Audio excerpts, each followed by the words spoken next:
And opening statements begin this morning in the criminal case surrounding John Goodman. The Wellington polo mogul faces up to 30 years in prison, accused of driving drunk and killing 23-year-old Scott Wilson 2 years ago. News Channel 5's Christina Mora is live at the Palm Beach County Courthouse with more on what the judge will likely ask the jury this morning. Christina?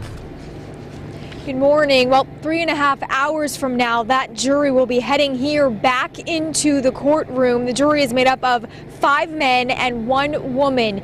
But before they hear those opening statements from the attorneys, they'll likely see some questions from the judge about if they've seen any news over the weekend. Friday night, news broke out that John Goodman had settled a multi-million-dollar civil suit with the parents of Scott Wilson. The Wilsons were suing for wrongful death. Now, technically, the civil case is not to be discussed inside the courtroom for this trial, but legal experts say lawyers on both sides could worry this morning that jury members heard about this settlement, and that's what the judge could ask them about today. Now, all of this comes after several days of jury selection last week. On Thursday, the jury of 6 plus 2 alternates was picked. Now, assuming the media exposure issue is dealt with this morning, the attorneys will get to their opening statements and then the trial will progress. For now, we are live in downtown West Palm Beach. Christina Mora, WPTV News Channel 5.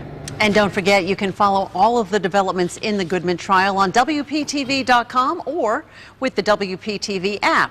We have a link for you. It's right on our homepage. It takes you to a special section. There's a timeline of events, the 911 calls, interviews with witnesses, and detailed documents. And that brings us to this morning's Feedback 5 question we're asking you on Facebook and Twitter by looking for the hashtag #AMCrew. How do you think the Goodman trial, the Goodman criminal trial, will end? Guilty?